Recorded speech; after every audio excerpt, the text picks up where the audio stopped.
बेटे तो जहां पर हमने लास्ट क्लास पर इसको छोड़ा था वहां से अब हम इसे फिर से कंटिन्यू करते हैं।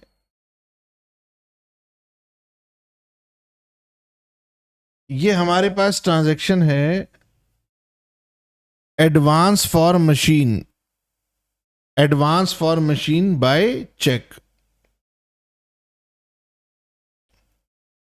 Advance for purchase of machine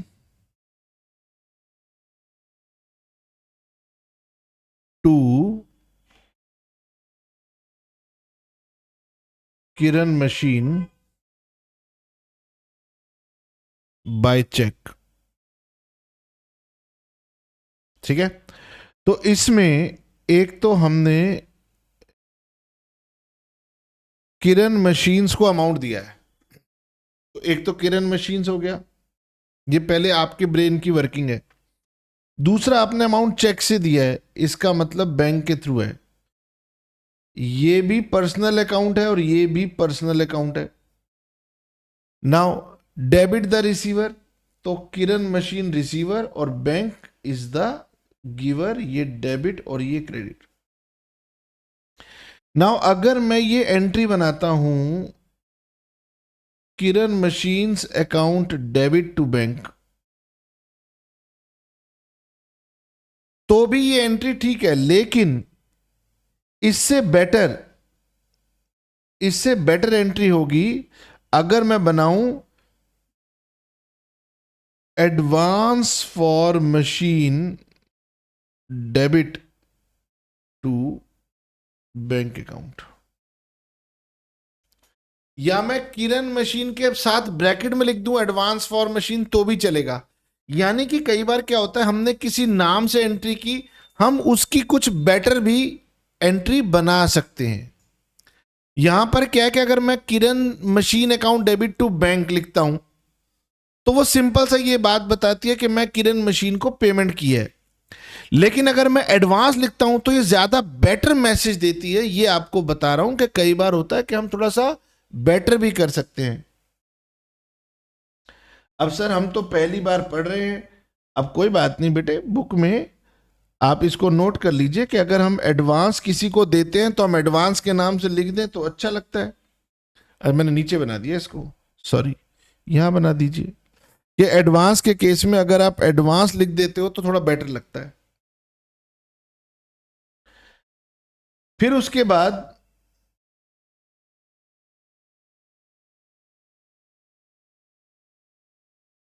उसके बाद लिखा हुआ है कि paid 5,000 to Raman a creditor on account, तो इसको आप लिखिए paid to creditor on account, paid to creditor on account. मुझे बताइए, मैंने पहले भी आपको बताया था कि ऑन अकाउंट का मतलब क्या है। ऑन अकाउंट का कुछ मतलब नहीं है, इसका सिंपल सा मतलब है कि आप इसको इग्नोर कर सकते हो। You can simply ignore it. तो paid to creditor, paid to creditor की एंट्री क्या होगी, डेबिट द रिसीवर, क्रेडिटर को अमाउंट मिला तो इसकी एंट्री होगी क्रेडिटर अकाउंट डेबिट, कैश में दिया तो कैश, बैंक में दिया तो बैंक। यानी ऑन अकाउंट का मतलब सिर्फ इतना सा होता है कि बेटे हमने किसी का पूरा बिल सेटल नहीं किया, हमने उसको टुकड़े में पेमेंट दी है। तो पेमेंट चाहे 100 रुपए की हो, 1000 रुपए की हो, पूरे अमाउंट की हो, उससे कोई फर्क नहीं पड़ता। ऑन अकाउंट सिर्फ ये बताता है कि पेमेंट अभी पूरी नहीं गई है।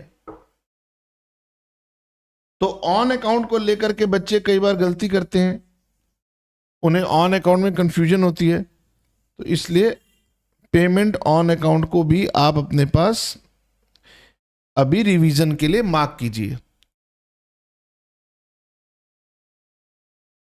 अब यहां लिखा है इशूड चेक ऑफ 39,000 टू परम a creditor in settle in full settlement, नहीं, इन सेटलमेंट ऑफ हिज अकाउंट। तो इन फुल सेटलमेंट या फिर इन सेटलमेंट मीन्स डिस्काउंट।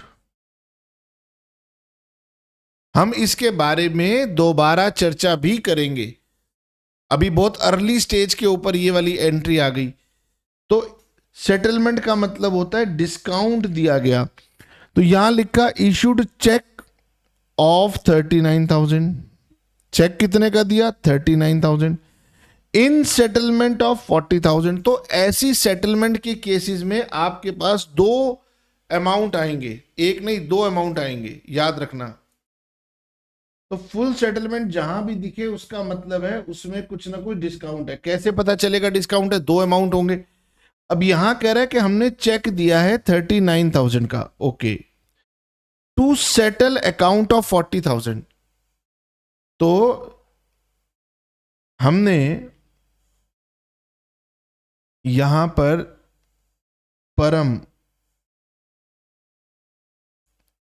परम को हमने चेक दिया है और फुल सेटलमेंट लिखते ही इसमें डिस्काउंट ऑटोमेटिक आएगा। आपकी ध्यान देने वाली बात क्या है कि टेस्ट में यही सारे पॉइंट्स आएंगे, ध्यान से सुनना। फुल सेटलमेंट का मतलब है डिस्काउंट आएगा। अब डिस्काउंट कौन सा है तो वो देखना पड़ेगा। तो परम पर्सनल अकाउंट है, बैंक पर्सनल अकाउंट है और डिस्काउंट मेरा नॉमिनल है। तो मैंने चेक इशू किया है, यानी बैंक हो गया गिवर, ये हो गया रिसीवर, और डिस्काउंट मुझको मिला है। मैंने किसी को 40,000 के अगेंस्ट 39,000 का चेक इशू किया है, तो 1,000 का डिस्काउंट हमें मिल रहा है। ये मेरी बन जाएगी इनकम, क्रेडिट और डेबिट। यानी कि अगर आपके सामने लिखा हो amount paid to creditor, amount paid to creditor in full settlement, amount paid to creditor in full settlement, तो इसकी एंट्री होगी creditor account debit, full amount to bank, जितना आपने चेक दिया, जो आपने एक्चुअल पेमेंट दिया, और टू डिस्काउंट रिसीव्ड, जो डिस्काउंट का बैलेंसिंग फिगर आएगी वो यहां आएगी। यानी कि इस क्वेश्चन में मैं परम को लिखूंगा 40,000 रुपीज से पूरा डेबिट। यानी हमने अपने अकाउंट में परम का 40,000 रुपीज सेटल कर दिया, 39,000 का चेक दिया और 1,000 रुपीज मुझे डिस्काउंट मिल गया। अब बच्चा कहेगा कि सर डिस्काउंट आया कहां से? तो डिस्काउंट आया फुल सेटलमेंट की वजह से। फुल सेटलमेंट का मतलब है बस मैंने इतने पैसे दे दिए, अब मुझे आपको और पैसे नहीं देने, तो बचे हुआ पैसा या तो डिस्काउंट अलाउड होता है या डिस्काउंट रिसीव्ड होता है। अगर हमने पेमेंट दी है तो डिस्काउंट है रिसीव्ड, और अगर हमारे को पेमेंट मिल रही है तो डिस्काउंट अलाउड है।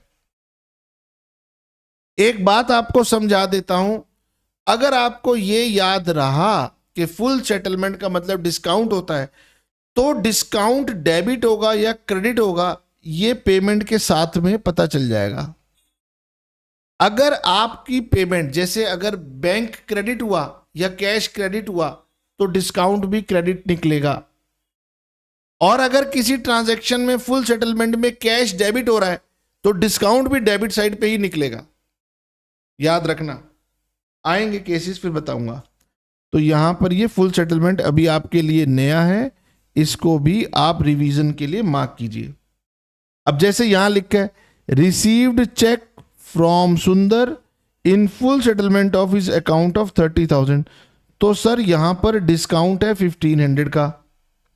पहले तो आप डिफरेंस निकालिए, सॉरी 500 का, इसमें डिस्काउंट है 500 का। अगर आप रूल चेक करेंगे तो भी आपका निकल आएगा, लेकिन मैंने अभी आपको एक बात बताई थी, डिस्काउंट पता लग गया। अब अगर यहां पर कैश डेबिट है तो डिस्काउंट भी डेबिट होगा, कैश क्रेडिट है तो डिस्काउंट भी क्रेडिट होगा। तो यहां पर देखिए बैंक डेबिट है तो इसलिए डिस्काउंट अलाउड डेबिट आएगा। तो यहां लिखेंगे अगर हमारे पास ट्रांजैक्शन आ जाए amount received in full settlement, amount received in full settlement, note कर लीजिए, तो कैश या बैंक वट एवर ये डेबिट आएगा, डिस्काउंट अलाउड ये भी डेबिट आएगा, और जिस डेटर से आपने पैसा लेना है वो यहां पर फुल अमाउंट से आएगा, ये फुल अमाउंट आएगा, यहां पर अमाउंट रिसीव्ड आएगा, और यहां पर डिस्काउंट का अमाउंट आएगा।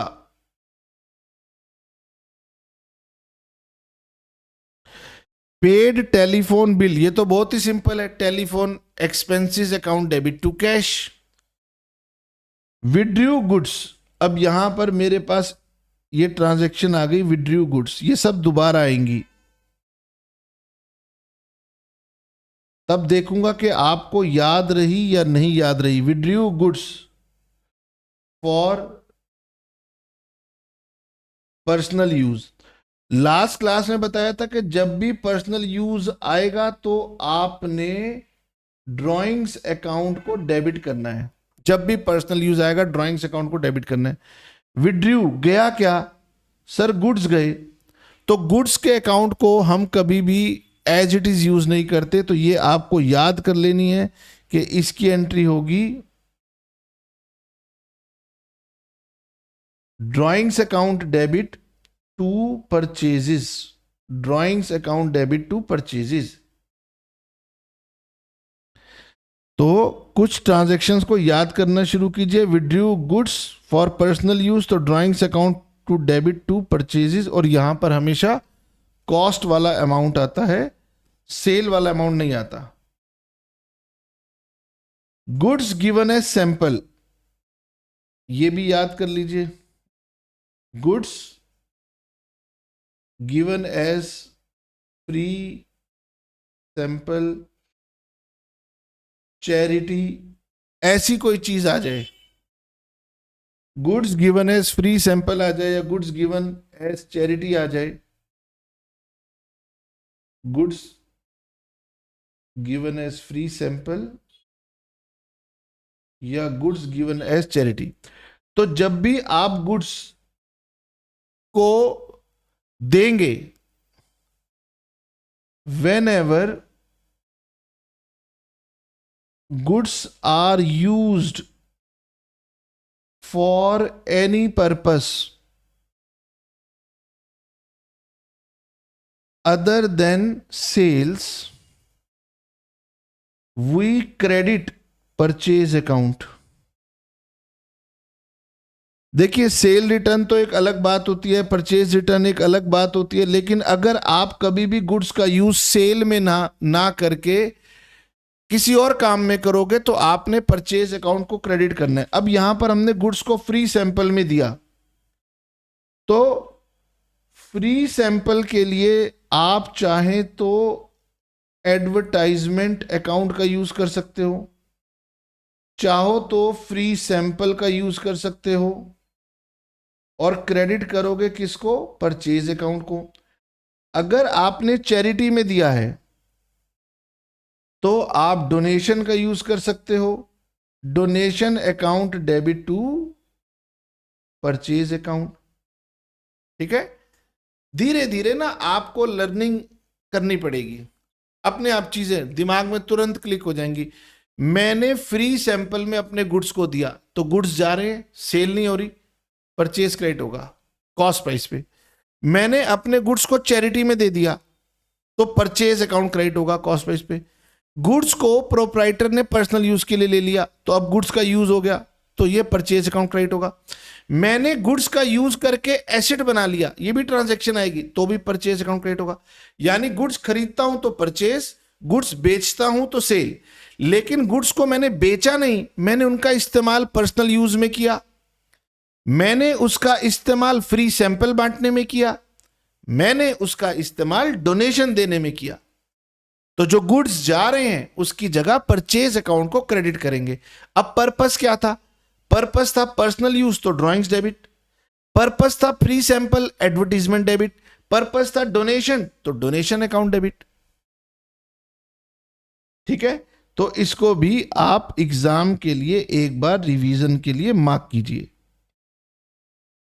नाउ रिबेट, तो रिबेट के बारे में भी हम आज ही की क्लास में और चर्चा करेंगे। रिबेट, अगर रिबेट अलाउ किया है तो लॉस है, डेबिट कर दो, रिबेट रिसीव हुई है तो क्रेडिट कर दो। बोलिए। तो मैंने आपको इलस्ट्रेशन नंबर 3 दी थी होमवर्क के लिए, मैं एक बार पढ़ देता हूं। Started business by investing capital in cash, simple है। परचेज फर्नीचर अगेंस्ट कैश, तो furniture to cash. Purchase goods in cash, तो purchase to cash. Purchase goods from Hari and company, तो purchase to Hari and company. Sold goods against cash, cash to sales. Sold goods to Ramesh, Ramesh to sales. Paid salary to staff, salary to cash. Paid electricity, electricity to cash. Paid telephone, telephone to cash. Stationery in cash, stationery to cash. यह बहुत ही simple illustration थी बेटे, आपसे बन गई होगी। आपने सोचना कैसे है इसके लिए मैंने आपको बताया है कि आपने कैसे वर्किंग करनी है। Now Pawan started business with cash, तो cash to capital account. Opened bank account with cheque from savings account. Open bank account, तो इसकी एंट्री होगी bank account debit to capital account. कहीं किसी बच्चे को गलती ना हो जाए, bank account debit to capital account. Owner ने अपने पर्सनल अकाउंट से फर्म के बैंक अकाउंट में चेक डाला है, तो जब भी पर्सनल अकाउंट से वो कुछ भी कैपिटल, जो भी बिजनेस में डालता है, अमाउंट डालता है, वो कैपिटल होता है। मैंने लास्ट क्लास में सबसे पहली एंट्री आपको क्या बताई थी? ऑनर ने बिजनेस स्टार्ट किया, कैश दिया, बैंक दिया, तो कहां से दिया? अपने पर्सनल फंड्स को बिजनेस में डाला।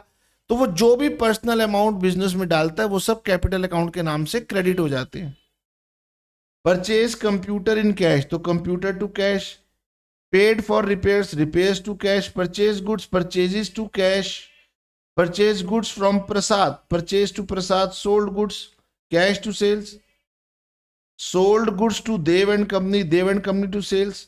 देव एंड कंपनी ने रिटर्न कर दिए, गुड्स डिफेक्टिव थे, तो ये sales return, sales return to Dev. Goods return to Prasad and company, Prasad and company to purchase return. और पेड सैलरीज। ये सारी ट्रांजैक्शंस हम कर चुके हैं। अगर आपको बनाने में समय लग रहा है तो कोई दिक्कत की बात नहीं है, आप इसको बनाइए। अब हम आगे बढ़ते हैं और अब हम नए टॉपिक पर आते हैं जिसका नाम है डिस्काउंट एंड रिबेट।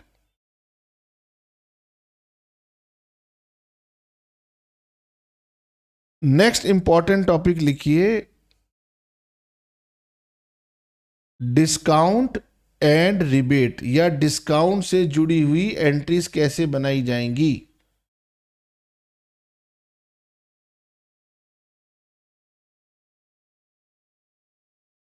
बेटे डिस्काउंट या रिबेट जो है,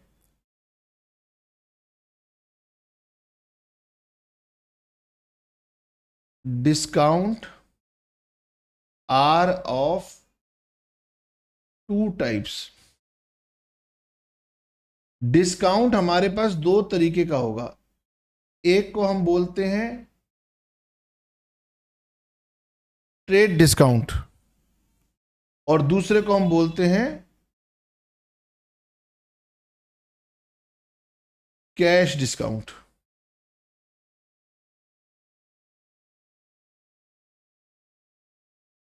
तो सबसे पहले बात करते हैं ट्रेड डिस्काउंट क्या होता है।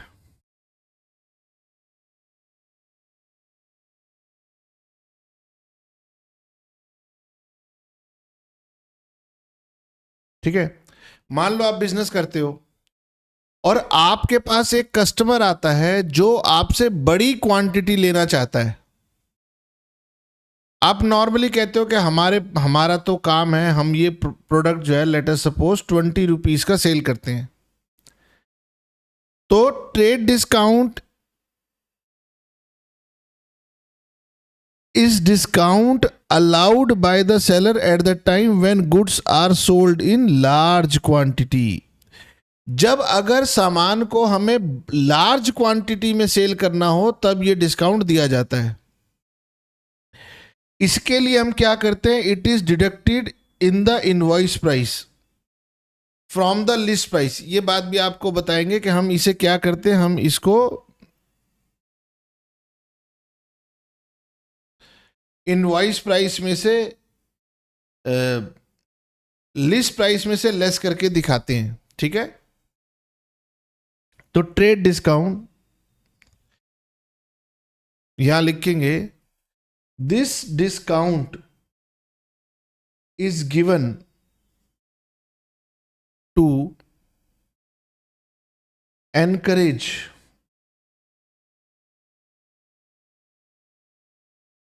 bulk purchases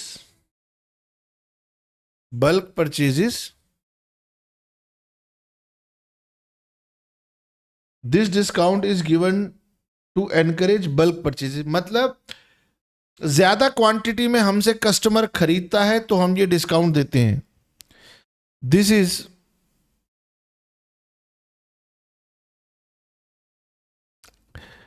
not accounted in the books of accounts, this is not recorded separately in the accounts, we make entry with the net amount that is list price minus trade discount. देखिए, trade discount, पहले तो हम trade discount देते क्यों हैं? क्योंकि हम चाहते हैं कि कस्टमर हमसे बड़ी हुई क्वांटिटी खरीदे, तो जो हमसे बड़ी हुई क्वांटिटी खरीदेगा उसको हम ये देंगे। यहां समझिए, suppose Amit sells goods to Vikas of rupees 1 lakh, allowing him trade discount of 20%। तो ये 1 लाख रुपीस कहलाएगी मेरी लिस्ट प्राइस। मतलब आपका लिस्ट के अंदर जो प्राइस है, जो आप नॉर्मली लोगों को बेचते हो, उसकी वैल्यू कितनी है? 1 लाख रुपीस की। लेकिन मैंने विकास को 20% का ट्रेड डिस्काउंट दिया, तो 1 लाख रुपए मेरा लिस्ट प्राइस हो गया। 20%, 1 लाख रुपए के ऊपर 20%, दैट इज 20,000। ये मेरा नेट अमाउंट हो गया। ठीक है, अब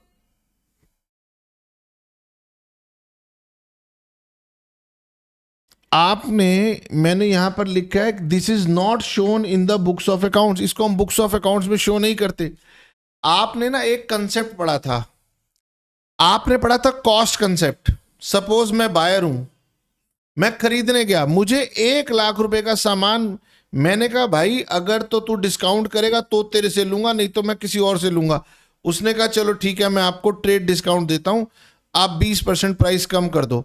तो मुझे 80,000 रुपीज का मिला। तो मैंने अगर कोई सामान 80,000 में खरीदा तो मेरी कॉस्ट क्या है? 80,000 है। अकाउंटिंग कहती है आप अपनी कॉस्ट के ऊपर एंट्री करोगे। ऐसा नहीं करोगे कि जबरदस्ती 1 लाख रुपए का रिकॉर्ड करके 20,000 डिस्काउंट दिखाओ। नहीं, ट्रेड डिस्काउंट को हम बुक्स में शो नहीं करते। यानी जो भी आपका लिस्ट प्राइस है उसमें से डिस्काउंट को पहले माइनस करो, फिर आपने एंट्री बनानी है। यानी कि इन the books of seller, seller क्या करेगा? सेलर बनाएगा सेल की एंट्री। तो वो ये एंट्री बनाएगा, डेटर या फिर customer account debit to sales net amount.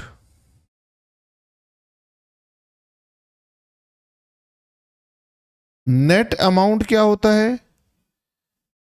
Net amount होता है list price minus trade discount. This is your net amount. इससे आप एंट्री बनाओगे। यानी इस क्वेश्चन में कहा गया कि अमित सेल्स गुड्स टू विकास, तो पहले आप भूल जाओ डिस्काउंट है, अमित सेल्स गुड्स टू विकास, तो अमित की बुक्स में सेल की एंट्री बनेगी, वो एंट्री बनाएगा Vikas account debit to sales account. Now वो डिस्काउंट विस्काउंट कुछ नहीं लिखेगा, वो नेट अमाउंट की एंट्री बनाएगा। तो नेट अमाउंट कितना है 80,000, तो 20,000 का डिस्काउंट एडजस्ट हो चुका, अमाउंट में एडजस्ट हो चुका। अब उसको दोबारा मत लिख देना। अच्छा सर अमित सेलर है, अमित ने सामान बेचा है, तो अमित ने डिस्काउंट दिया है। अब बच्चा जबरदस्ती डिस्काउंट अकाउंट को लॉस समझ के डेबिट करेगा तो गलती हो जाएगी। हमारी अकाउंटिंग कहती है आपकी रियल कॉस्ट 80,000 है, आपकी डीलिंग प्राइस 80,000 है, तो आपको 80,000 रुपीज से एंट्री बनानी है, जबरदस्ती 20,000 रुपए का डिस्काउंट नहीं होगा। अच्छा इन द बुक्स ऑफ परचेजर, जिसने गुड्स खरीदे हैं वो क्या एंट्री बनाएगा?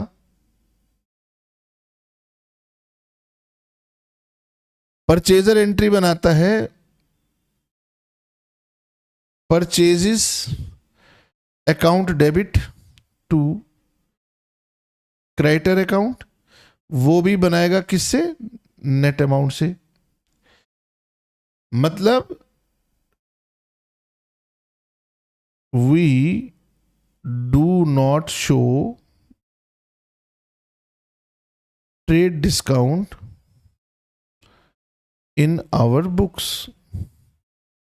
क्यों नहीं करते? क्योंकि वो तो अमाउंट में ऑलरेडी लेस हो चुका है, दोबारा मत दिखा देना। ठीक है सर, ट्रेड डिस्काउंट क्या होता है ये आपको समझ में आ गया। अब बात करते हैं कैश डिस्काउंट की। What do you mean by cash discount?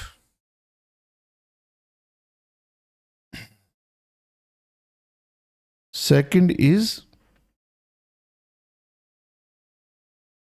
Cash discount.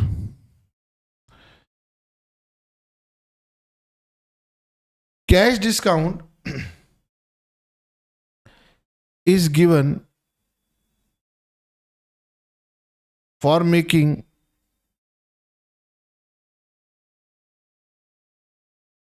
early oblique prompt payments।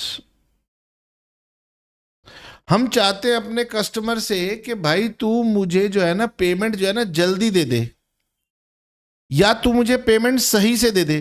तो कई लोग क्या करते हैं, वो कहते हैं कि अगर आपने पेमेंट कर दिया विद इन अ मंथ तो मैं आपको डिस्काउंट दे दूंगा। This is called cash discount. इसका मतलब मेरी बात समझो, पहले हमने सेल कर दी, उसके बाद हमें पेमेंट मिलनी थी। मैंने कस्टमर को बोला कि भाई पेमेंट मुझे जल्दी कर दे, उसने मुझे कहा भाई मुझे क्या फायदा, मैं तुम्हें पेमेंट जल्दी कर दूं। मैंने कहा मुझसे डिस्काउंट ले ले। तो दिस डिस्काउंट जो हमने उसको पेमेंट के लिए दिया, इसको बोलते हैं कैश डिस्काउंट। सर जैसे ट्रेड डिस्काउंट को बुक्स में नहीं लिखते, कैश डिस्काउंट को भी बुक्स में नहीं लिखते। नहीं बेटे, अगर कैश डिस्काउंट को मैं बुक्स में नहीं लिखूंगा तो मेरे अकाउंट मैच नहीं करेंगे। अब मैंने सेल कर दिया इसको 80,000 रुपीज में,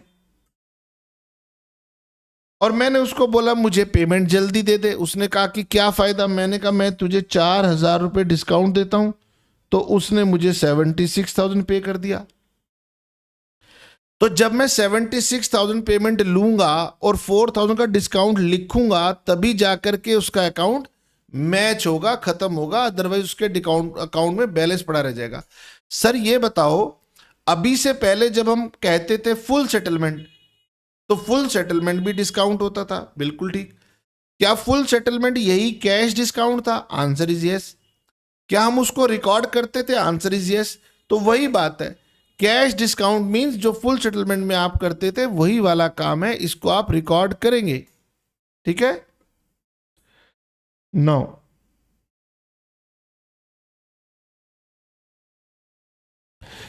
cash discount is allowed for encouraging early payments. ठीक है। Cash discount is allowed after allowing trade discount. तो हम अगर हमारे पास दोनों डिस्काउंट आ जाएं, in case both trade discount as well as cash discount are given, then first deduct trade discount from list price. इससे आपको मिलेगा नेट अमाउंट जिस पर हमारी डील हुई, and cash discount is calculated on net amount. ठीक है, जब मैं क्वेश्चन करूंगा तो मैं आपको बताऊंगा कि ट्रेड डिस्काउंट को मैंने किस पे कैलकुलेट करना है, लिस्ट प्राइस पर, और कैश डिस्काउंट को मैंने कैलकुलेट करना है नेट प्राइस पर. सुनते जाइए, कोई ऐसी लंबी चौड़ी बात नहीं है. अगर हमें डिस्काउंट मिलता है तो मैंने आपको बताया कि पेमेंट की एंट्री में अगर कैश क्रेडिट होगा तो डिस्काउंट भी क्रेडिट होगा, कैश डेबिट होगा तो डिस्काउंट भी डेबिट होगा. अब हमारी बुक कहती है advantages of cash discount, trade discount. वो क्या है? एक हमने टर्म पढ़ी थी रिबेट. ये रिबेट हम देते हैं फॉर डैमेज्ड गुड्स. अगर मेरे पास कोई गुड्स हैं वो खराब है, डैमेज्ड हैं, मैंने किसी को सामान भेजा, रास्ते में सामान डैमेज हो गया, ट्रांसपोर्टेशन में डैमेज हो गया, मुझे क्लाइंट का फोन आ गया, गगन भाई तुम्हारा सामान पहुंचा है, ये तो ठीक से पहुंचा नहीं, मैं वापस भेज रहा हूं. मैंने कहा यार वापस भेजेगा क्या फायदा? कह रहे नहीं गगन मैं भेज रहा हूं. मैंने कहा किराया लग जाएगा. कह रहे यार किराया मैं दे दूंगा. मैंने कहा छोड़ना, एक काम करते हैं, मैं तेरे को थोड़ा सा रिबेट दे देता हूं. तो रिबेट का मतलब क्या है कि मेरा सामान क्योंकि खराब था, उसकी quantity up to the mark नहीं थी, quality up to the mark नहीं थी, तो मैंने उसको क्या कहा, मैंने कहा मैं तुझे अमाउंट कम कर देता हूं. तो ये कहलाएगा रिबेट. तो रिबेट क्या है? ये होता है for reasons other than trade discount, जैसे कि पुअर क्वालिटी ऑफ गुड्स, या फिर पुअर क्वालिटी ऑफ गुड्स, या goods sold are not of the specification. वो कह रहा है गगन तुमने जैसा कहा था ये गुड्स तो वैसे हैं नहीं, गलत निकल आए. तो मैंने कहा यार अब क्या करूं, क्या सामान वापस लेंगे, तू इसको चला ले, अगर चला सकता है, तेरे पास चलता हो तो चला ले. उसने कहा ठीक है गगन चला लूंगा, लेकिन यार ये रेट ज्यादा. तो मैंने कहा चल मैं तेरे को रिबेट दे देता हूं. ठीक है,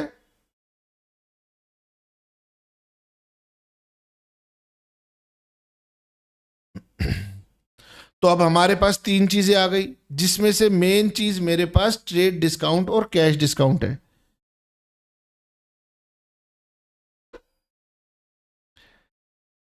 आओ जी,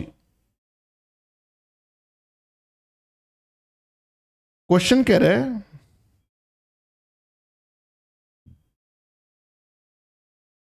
इलस्ट्रेशन नंबर 6. क्वेश्चन कह रहा है Bina watch company Delhi purchase 25 pieces of Time Star brand watches from the Pioneer Watches Delhi at a list price of 2000 per piece less 10% trade discount. तो सबसे पहले तो भाई साहब मैं लूंगा यहां पर लिस्ट प्राइस.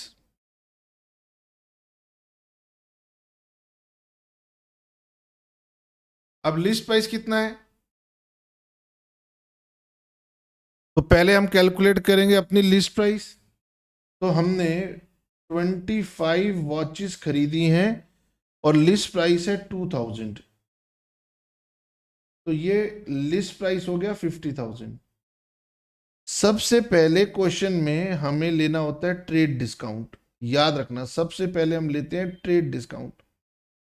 क्वेश्चन कह रहा है ट्रेड डिस्काउंट होगा 10%, तो ये अमाउंट हो गया मेरे पास 45,000.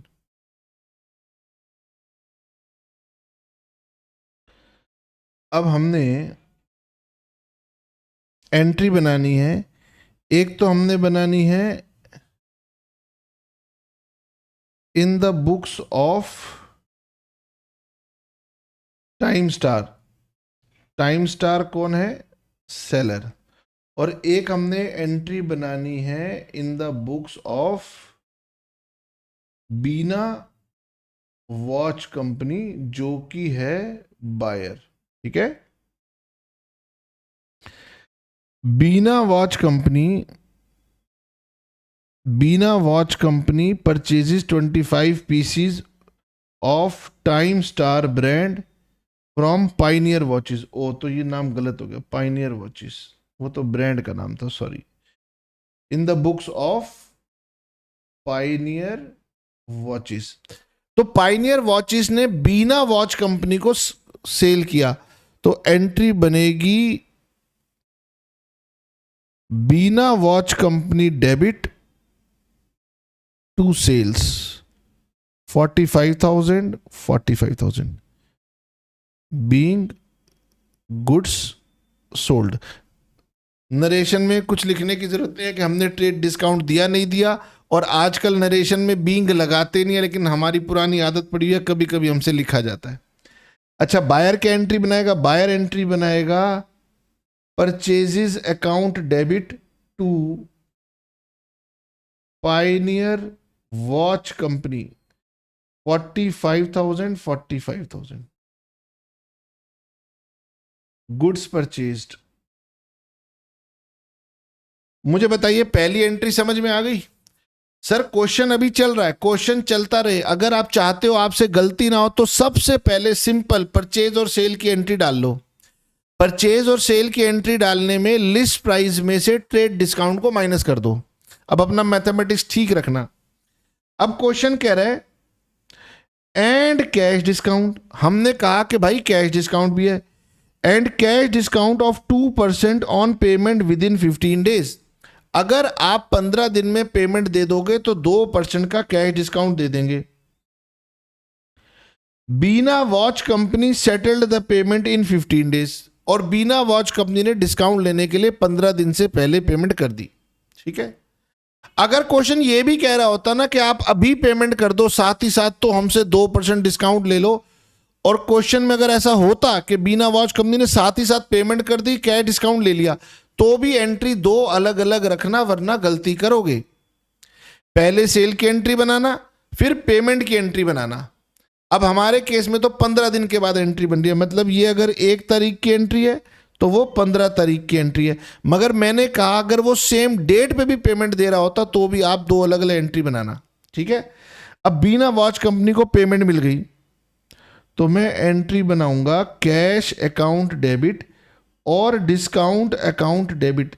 मैंने कहा था कि अगर कैश डेबिट होगा तो डिस्काउंट भी डेबिट होगा टू बीना वॉच कंपनी। अब बीना वॉच कंपनी से मैंने लेने थे 45,000। फिर आ जाओ वर्किंग नोट में। अब मेरी पेमेंट थी 45,000, उस पर मुझे डिस्काउंट मिला एट द रेट ऑफ 2%। तो 2% के लिए क्या करना, ये 45,000 है तो पहले आप 2 जीरो काट दो, पहले आप 2 जीरो काट दो, ये हो गया 1%। 1% का मतलब होता है 1/100, तो मैंने 2 जीरो हटा दिए तो डिवाइडेड बाय 100 हो गया 450। फिर इसको 2 से मल्टीप्लाई करूंगा, यानी 900 रुपीज का मेरा कैश डिस्काउंट बनता है। तो cash discount at the rate of 200 हो गया 900, यानी पेमेंट या कैश का अमाउंट है 44,100। तो कैश के अमाउंट में लिखो 44,100, यहां लिखो 900। अच्छा, उसके बाद यहां लिखेंगे, यहां पर जो बीना वॉच कंपनी है उसने पाइनियर को पेमेंट दी, तो यहां लिखेंगे Pioneer watches account debit to cash और टू डिस्काउंट रिसीव्ड। अब मैंने एंट्री क्या किया, तो मैंने एंट्री को डायरेक्ट बना लिया। अगर आप लिख के बना रहे हो तो लिख के बना लो। मैंने आपको बता दिया अगर कैश डेबिट होता है तो डिस्काउंट भी डेबिट होता है। मुझे कैश मिलेगा मतलब मैं डिस्काउंट दे रहा हूं। अगर कैश क्रेडिट है, मुझे कैश देना पड़ रहा है, तो मुझे डिस्काउंट मिल रहा होगा, वो क्रेडिट होगा। तो ये हो जाएगा 45,000, कैश होगा 44,100 और ये होगा 900। अब कई बार ना टीचर या बुक्स दोनों एंट्रीज को क्लब करते हैं, अगर सेम डे में एंट्री बन जाए वो क्लब कर देते हैं। वो कह रहे कंपाउंड एंट्री बना लो। कंपाउंड एंट्री बनाते हुए आपसे गलती हो सकती है, इसलिए मैं आपको सजेस्ट करूंगा कि आप अलग अलग एंट्री बनाना। अच्छा, ये इंपॉर्टेंट फॉर थ्योरी कर लो। एग्जाम में trade discount, rebate, cash discount, इन तीनों के बारे में पढ़ लो, वो थ्योरी में आपसे पूछ लेते हैं। चलिए अभी हम थोड़ी सी और प्रैक्टिस करेंगे, कहीं आपसे ट्रेड डिस्काउंट, कैश डिस्काउंट में गलती ना हो। वो कह रहे record the following transactions in a journal. ठीक है, sold goods to Manish at the list price of 80,000 less 20%। तो 80,000 का अगर आपने 20% निकालना है तो ये हो गया 16,000। तो मेरी लिस्ट प्राइस है 80,000, मेरा ट्रेड डिस्काउंट बनेगा 20% मतलब 16,000, और मेरा नेट अमाउंट निकल के आएगा इसमें 64,000। ठीक है, ये मैथ्स आपको करना पड़ेगा। 10% का मतलब होता है एक जीरो कम कर दो। 80,000 का 10% मतलब एक जीरो कम कर दो, 8,000। तो 20% उसका डबल हो गया, 16,000 मेरा ट्रेड डिस्काउंट हो गया। मैंने माइनस किया, 64,000 आ गया। Now sold goods to Manish at price of 80,000 less 20% trade discount and 10% cash discount. अब हम 10% कैश डिस्काउंट भी देंगे। तो बेटे कैश डिस्काउंट इस अमाउंट पर निकलेगा, नेट अमाउंट पर। ट्रेड डिस्काउंट इस पे निकलता है, ट्रेड डिस्काउंट 80,000 पे निकलता है, कैश डिस्काउंट नेट अमाउंट पे निकलता है। वो कह रहे 10% कैश डिस्काउंट देंगे if amount is received at the time of sale by cheque. यानी सेल करते समय आप हमें चेक से अगर पैसे दे दोगे तो हम ये दे देंगे। And 20% of the due amount is received by cheque.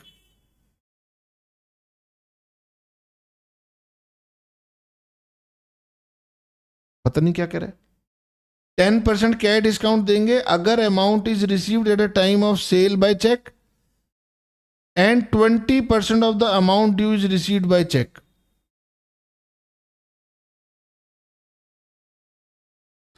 यानी ये दो अलग अलग केस बता रहे हैं। कह रहे गगन ये दो अलग अलग केस हैं। ठीक है, amount received at the time of sale by cheque, तो आपको अमाउंट रिसीव हुआ तो आप लिखोगे बैंक अकाउंट डेबिट,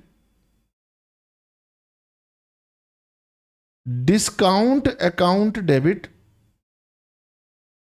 टू, हमने सामान बेचा था किसको, मनीष को, टू मनीष अकाउंट। अब मनीष के अकाउंट में नेट अमाउंट आएगा 64,000, डिस्काउंट का अमाउंट आएगा 10%, और बैंक में आएगा बैलेंसिंग फिगर।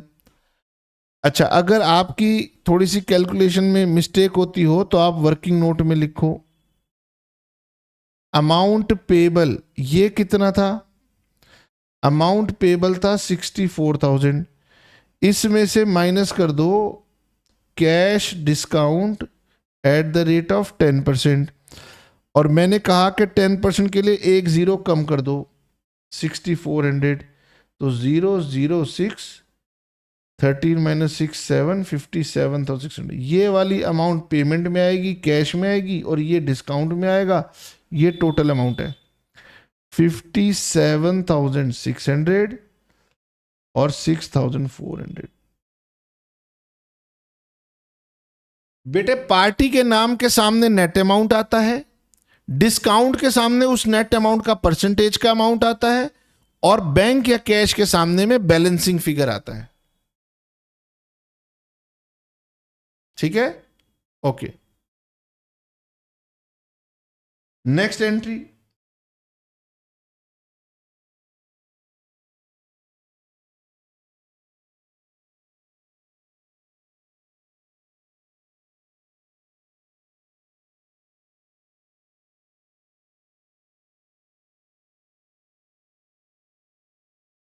ए वाला पार्ट क्लियर हो गया। बी वाला part, 20% of the due amount is received by cheque, case number B. Case number B, क्या उसने पूरी 64,000 की पेमेंट कर दी है? Answer is no. ठीक है, उसने क्या किया, उसने आपको 20% ही पेमेंट की, 80% पेमेंट नहीं की, तो ये हो गया 12,800 और ये हो गया आपका 51,200। केस नंबर बी कहता है कि गगन, हमने उसको कहा था कि हम तुझे 10% कैश डिस्काउंट दे सकते हैं, मगर उसने मुझे पूरे पैसे नहीं दिए, उसने केवल 20% अमाउंट दिया, जो कि बना 12,800। तो मैं कैश डिस्काउंट भी इसी के ऊपर 10% दूंगा, इसके ऊपर नहीं दूंगा।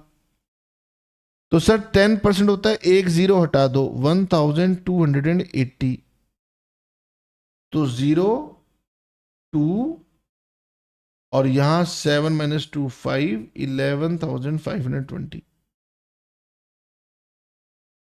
मतलब पूरी पेमेंट नहीं दी, इसलिए पूरी पेमेंट पे डिस्काउंट नहीं मिला। 20% उसने पेमेंट दी, तो 20% पेमेंट बन रही थी 12,800, उस पर मैंने उसको डिस्काउंट दे दिया, वो डिस्काउंट बन गया मेरा 1,280। ठीक है, इसका मतलब ये हो गया,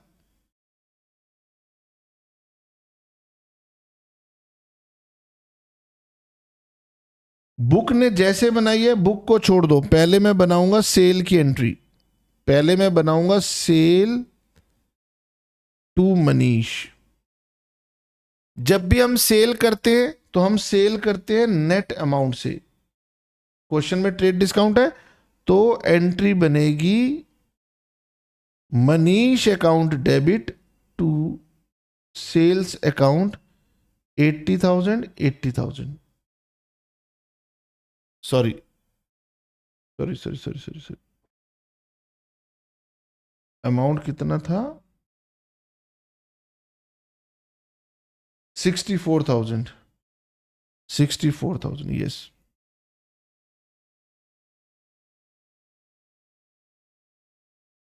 हम सेल और परचेज की एंट्री बनाते हैं नेट अमाउंट से 64,000, तो पहले मैंने ये 64,000 की एंट्री बना दी। सेकंड एंट्री, उसने मुझे केवल 20% ही अमाउंट दिया है, तो मैं एंट्री बनाऊंगा cash account debit discount account debit to Manish account. Manish ने मुझे 64,000 का केवल 20% अमाउंट दिया है, 12,800, इसका 10% मैंने उसको डिस्काउंट दे दिया और रिमेनिंग अमाउंट यहां पर आ गया। बुक ने क्या किया, बुक ने इन दोनों एंट्रीज को कंबाइन किया।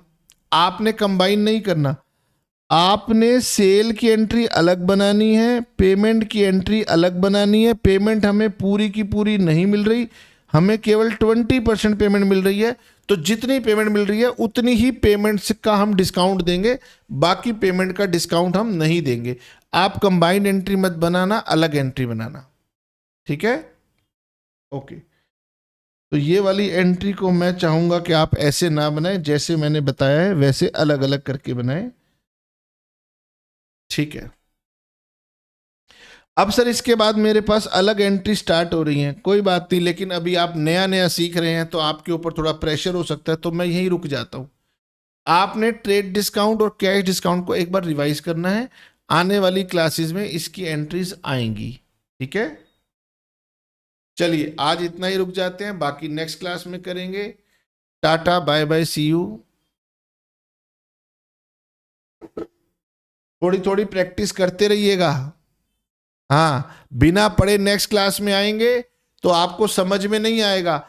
अच्छी लर्निंग के लिए जो भी क्लास में पढ़ाया जाता है उसे नेक्स्ट क्लास से पहले रिवाइज करके जरूर आना है। हाँ, और जो मैंने थ्योरी बताई है cash discount trade discount, exam में पक्का पूछी जाती है, अभी बता रहा हूं, नोट कर लो, पेपर लीक कर दिया मैंने आपका, है ना? तो पढ़ के आइएगा, थ्योरी भी पढ़ के आइएगा।